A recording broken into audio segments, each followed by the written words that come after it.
ఈ రోజు ఈ వీడియోలో 11 అనే మూవీ గురించి మాట్లాడుకుందాం. నవీన్ చంద్ర, రేయా హరి లీడ్స్ గా లోకేష్ డైరెక్షన్ లో వచ్చిన క్రైమ్ థ్రిల్లర్ ఇది. ఈ సినిమా స్టోరీ ఏంటి, దీని మీద నా ఒపీనియన్ ఏంటనేది ఇప్పుడు తెలుసుకుందాం పదండి. ముందుగా ఈ సినిమా స్టోరీ ఏంటంటే, వైజాగ్ సిటీలో ఎవరో గుర్తు తెలియని వ్యక్తి వరుసగా హత్యలు చేస్తూ నగర ప్రజలను భయభ్రాంతులకు గురి చేస్తూ ఉంటాడు. హత్య చేశాక బాడీని గుర్తుపట్టకుండా ఉండటానికి దాన్ని కాల్చేసి ఆధారాలు దొరకకుండా క్రైమ్ సీన్ ని క్లీన్ చేసి వెళ్తూ ఉంటాడు. దాంతో ఈ కేసు పోలీసులకు పెద్ద సవాల్ గా మారుతుంది.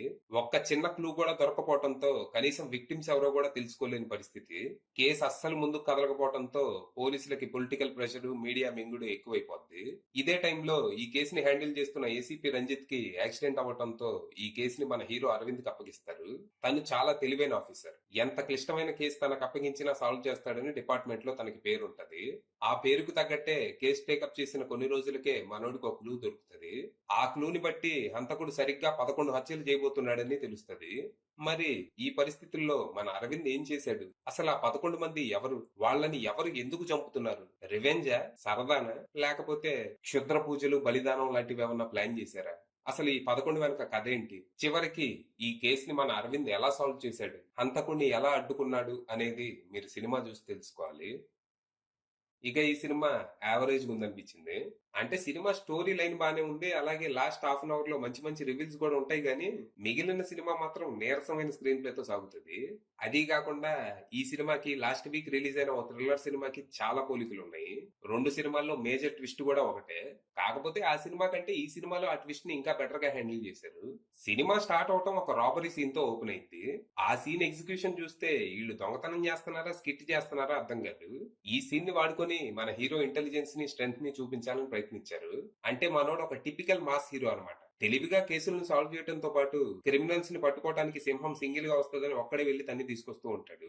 అంటే సెకండ్ హాఫ్ లో హీరో హంతకుడు ఎక్కడ ఉన్నాడో తెలుసుకొని పట్టుకోవడానికి ఫోర్స్ తో వెళ్లకుండా ఒక్కడే వెళ్తాడు. సిటీని హడలెత్తిస్తున్న హంతకుడిని పట్టుకోవడానికి ఇన్ని రోజులు నానా తిప్పులు పడి ఇప్పుడు అడ్రస్ దొరికాక ఊపుకుంటా ఒక్కడే వెళ్తున్నాడేంటి అని మనం లాజిక్ కడగకూడదని హీరో క్యారెక్టర్ ని ముందుగానే ఎస్టాబ్లిష్ చేస్తారన్నమాట. కాకపోతే స్లాపీ ఎగ్జిక్యూషన్ వల్ల సీన్ తేలిపోయింది.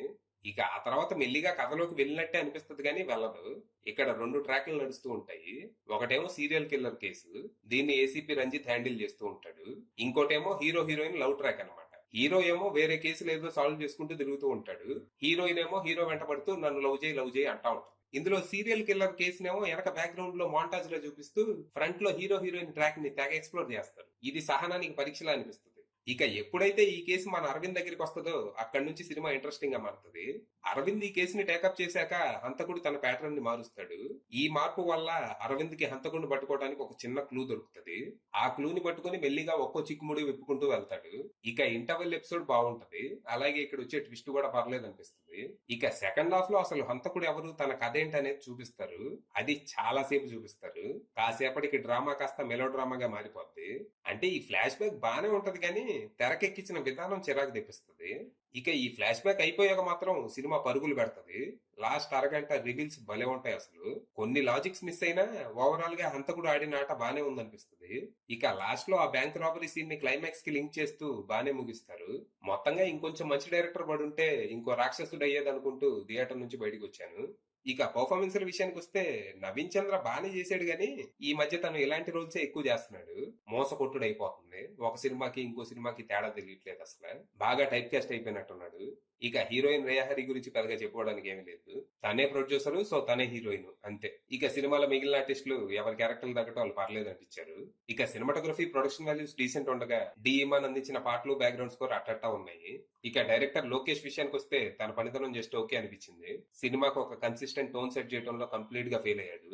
ఇంకొంచెం బెటర్ స్క్రీన్ ప్లే రాసుకోవాల్సింది. ఫైనల్ గా చెప్పేది ఏంటంటే, పెద్దగా ఎక్స్పెక్టేషన్స్ ఏమి పెట్టుకోకుండా వెళ్తే సినిమా టైం పాస్ అనిపించే అవకాశం ఉంది. అది విషయం.